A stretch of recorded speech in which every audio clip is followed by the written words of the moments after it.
Bijeli luk se sa pravom naziva narodnim iscijeljiteljem, prirodnim antibiotikom, antifungalnim sredstvom. Upravo zato mnogi mladi vrtlari pokušavaju ga sami uzgojiti u zemlji. No dogodi se to da čine mnogo grešaka u poljoprivrednoj tehnologiji, a kao rezultat toga bijeli luk raste malo i u sitne glavice. U današnjem videu ćemo govoriti o jednostavnim pravilima uzgoja koje se ne smiju zanemariti. A za još ovakvih savjeta zapratite naš kanal jer svakodnevno donosimo nove korisne savjete vezane za uzgoj voća i povrća. Prvo što je potrebno utvrditi jeste razlika između zimskog i proljetnog bijelog luka. Jasno je da je zimski bijeli luk onaj koji se sadi u jesen, to jest bliži se zimskim hladnoćama, a proljetni, odnosno ljetni, sadi se u proljeće i bere u jesen. Obje vrste su dobre za uzgoj.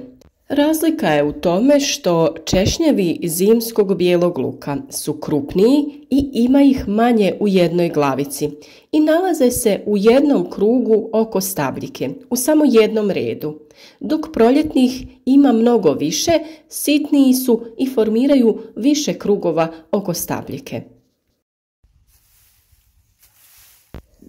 Plodnost tla je važna za ozime usjeve. To bi trebala biti ilovasta ili pjeskovito ilovasta tla neutralne kiselosti. Bijeli luk se preporučuje saditi na raznim mjestima jer njegovi listovi i lukovičasta glava mogu savršeno otjerati štetne insekte poput gusjenica i puževa. Biljku možete posaditi naravno i na zasebnu gredicu, ali ako na mjestu nema dovoljno prostora, onda je dobro posaditi bijeli luk sa drugim kulturama. Dobar susjed će biti sa cvijećem poput ruže, gladiole i lale. Zasade možete urediti i uz jagode, maline, krompir i ogrozd. Samo nemojte saditi bijeli luk pored graha, kupusa ili graška. Ozimi bijeli luk nije preporučljivo saditi na jednom mjestu duže od 3 godine za redom. Sadnja zimskog bijelog luka na otvorenom tlu ovisi o sorti i vremenu sadnje. Preporučljivo je saditi bijeli luk oko 25 do 30 dana prije početka stalnog hladnog vremena. Tokom ovog perioda moći će se ukorijeniti, ali stabljike i listovi se još uvijek neće pojaviti. Da biste pripremili sadni materijal, morate sortirati bijeli luk u velike i srednje glavice. Lukovice sa samo 2 do 3 češnja, čak i ako su prilično velike, ne trebate uzimati, jer taj mali broj ukazuje da će biljka uskoro degenerisati. Da biste bili sigurni da je sadni materijal zdrav, češnjeve trebate potopiti u otopinu vode i pepela na nekoliko sati. I nemojte uklanjati ljuske, one štite od bolesti. Kada sadite lukovice, potrebno ih je nakon toga dobro osušiti i ukloniti višak listova.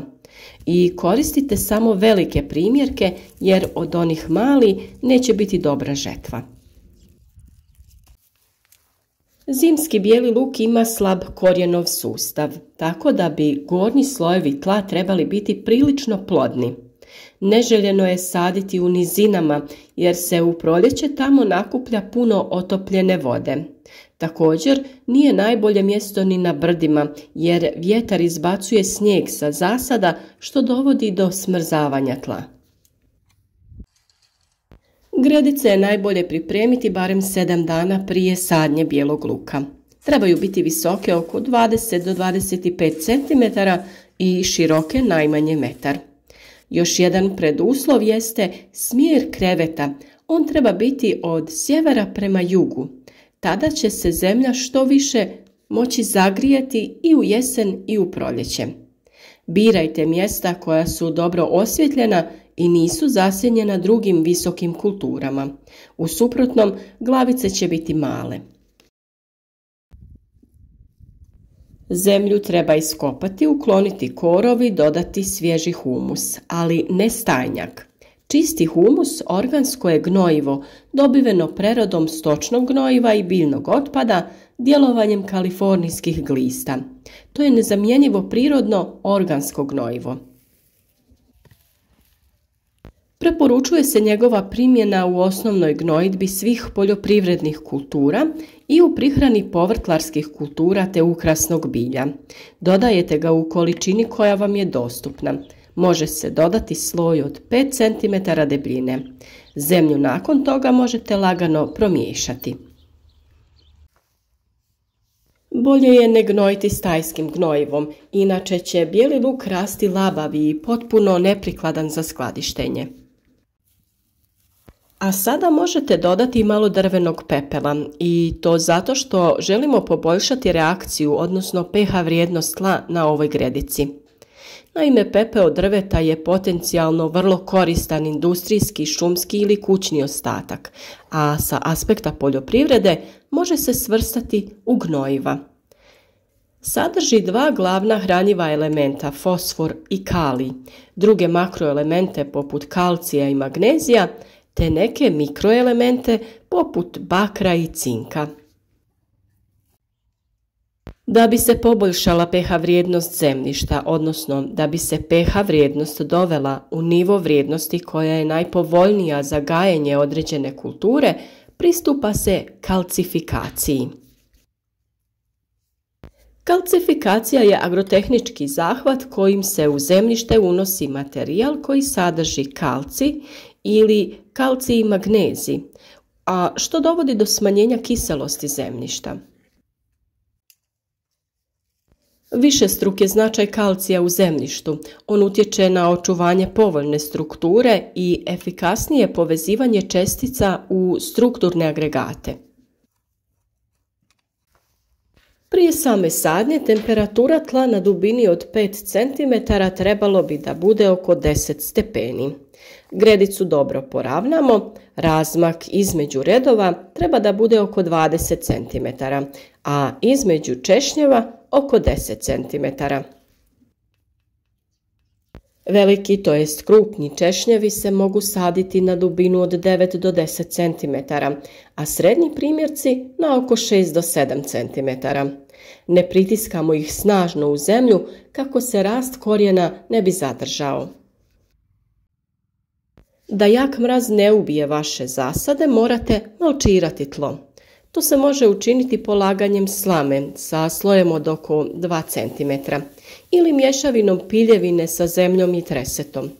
Ozimi bijeli luk podnosi temperature i do minus 20 stepeni.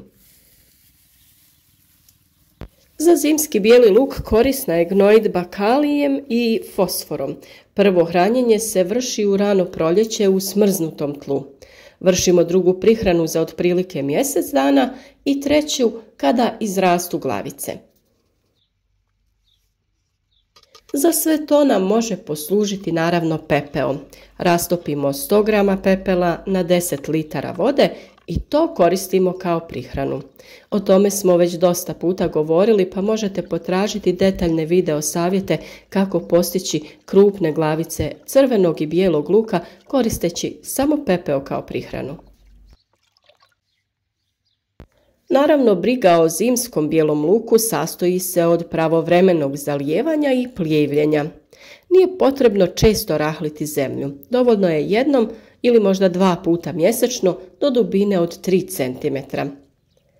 Prvi put zajedno sa prihranom zalijevamo početkom maja, a skoro mjesec dana prije berbe potpuno prestajemo sa zalijevanjem. Ozimi bijeli luk obično se bere krajem jula, početkom augusta. Berba bijelog luka vrši se kada prestane da se formira novo lišće, a staro padne na zemlju. Glave su već potpuno formirane i karakteristične boje za sortu. Ubrani usjev, kada se ubere na vrijeme, suši se po mogućnosti na suncu, reže se i sortira. Najbolji primjerci se ostavljaju za sadnju, a ostali se skladište. Listove i stabljike bilo bi dobro položiti u kompost. Vrlo je važno da se sve obavi na vrijeme, ali ako je bijeli luk ranije uklonjen, lukovice tada treba staviti na mjesto zaštićeno od sunca i dobro prozračno, gdje će sazrijevati. Listovi se tada ne lome odmah, tako da se korisne tvari vrate nazad u glavice. Ako ste bijeli luk uklonili kasnije, on će naime biti prezreo i ne može se dugo čuvati. Početi će trunuti. Također berba mora biti pravilno odrađena, to jest ne vući i čupati, nego kopati. Prilikom čupanja može se oštetiti ljuska lukovice i onda neće luk biti dugotrajan. Najbolji uslovi skladištenja su tamna i hladna prostorija. Najbolja temperatura je oko 18 stepeni Celzijusa. Ako nećete skladištiti u vijencima, birajte prozračne vrećice ili kutije sa rupama u kojima će bijeli luk imati strujanje zraka. Bijeli luk je prilično popularna i nepretenciozna kultura, lako se održava i uzgaja. Koristan je u mnogim jelima i pripremama za zimnicu. Ako pravilno koristite sve ove preporuke, vodite računa o gredicama, pridržavate se rokova sadnje i berbe, gnojite na vrijeme, tada će žetva bijelog luka biti odlična.